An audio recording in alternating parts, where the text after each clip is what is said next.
Bienvenue à toutes et à tous pour cette exploration. Aujourd'hui, on se penche sur les mécanismes de la loi de l'attraction. Oui. On va s'appuyer sur une source audio qui tente d'en décortiquer les rouages.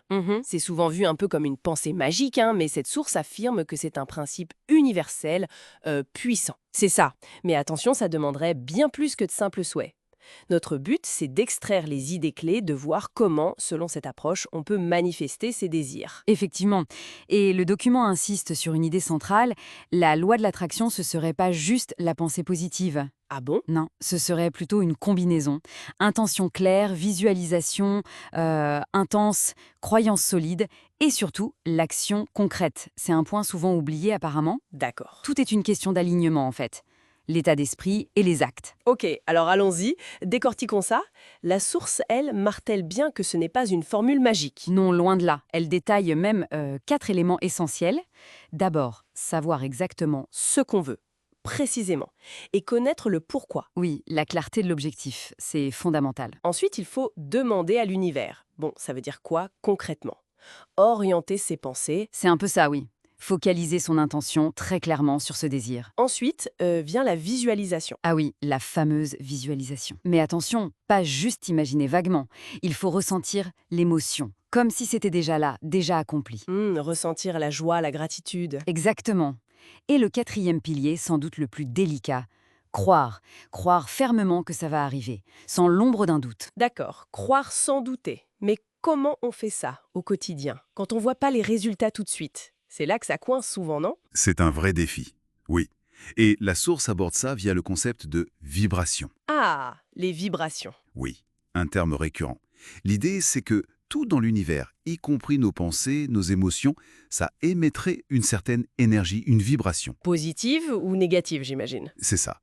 La joie, la confiance, ça créerait une haute vibration qui attire le positif. La peur, le doute, la colère, ça génère une basse vibration et attire le négatif. Selon le principe qui se ressemble, s'assemble. Donc il faudrait consciemment choisir ses émotions, cultiver cet état vibratoire élevé pour qu'il corresponde à nos désirs. Voilà l'idée.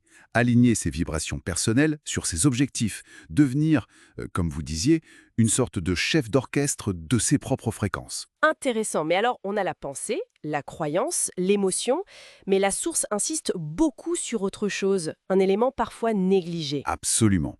Et c'est peut-être là que cette perspective se distingue le plus. L'action. L'action. Oui. Penser très fort, visualiser intensément, ça ne suffirait pas. C'est décrit comme crucial d'agir en cohérence avec ses intentions. L'exemple donné est simple, mais parlant. Même pour gagner à la loterie, eh bien il faut faire l'action d'acheter un billet. Logique. L'action, ce serait le pont, le truc qui transforme l'énergie mentale, l'intention, en une impulsion concrète dans le monde réel. Sans action, ça resterait bloqué. Une énergie sans débouché. D'accord. C'est le maillot manquant entre l'idée et sa réalisation physique, en quelque sorte. Exactement. Et cette action, elle servirait aussi à autre chose, à surmonter ce que la source nomme le processus par défaut. Le processus par défaut, c'est-à-dire? Nos habitudes mentales limitantes, ce sentiment d'impuissance qu'on peut ressentir, nos routines qui nous freinent sans qu'on s'en rende compte. Ah oui, les vieux schémas. Donc pour les casser, il faudrait passer d'une pensée, disons, objective, on croit ce qu'on voit, à une pensée subjective, croire avant de voir la preuve. C'est ça l'idée centrale. Croire avant de voir. Et l'action, même petite, aide à faire ce saut. Comment? En agissant comme si c'était déjà vrai, aligné avec la croyance, on renforce cette conviction subjective. On se prouve à soi-même qu'on est engagé. C'est présenté comme un moyen puissant de démanteler les croyances limitantes. Celle sur l'argent, le succès. Par exemple, oui, je n'aurai jamais assez, je ne mérite pas. Agir à contre-courant de ces croyances les affaiblit. D'où les outils pratiques qu'on trouve souvent, écrire ses objectifs clairement, Oui, en positif, je veux ceci, pas je ne veux pas cela. ajouter des délais réalistes aussi. Et les affirmations positives. Au présent, c'est crucial, je suis, plutôt que je veux être, pour intégrer la croyance que c'est déjà en marche. Tout ça pour créer cet alignement global. Pensée, émotion, croyance, action.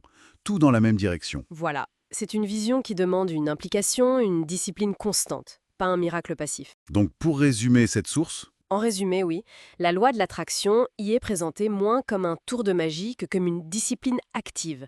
Vraiment, un alignement conscient et constant est nécessaire. Alors, qu'est-ce qu'on retient de tout ça pour les personnes qui nous écoutent? Clairement, cette perspective met l'accent sur la responsabilité individuelle, sur l'effort. Tout à fait. L'action est vraiment centrale. Ce qui nous amène peut-être à une dernière piste de réflexion, inspirée par cette source. Si l'action est si cruciale, si déterminante, quelle pourrait être la toute première petite action concrète, faisable dès aujourd'hui, pour se rapprocher d'un désir profond? Hmm. Et ce, indépendamment même de savoir si l'on croit dur comme fer à la loi de l'attraction elle-même. Juste une petite action.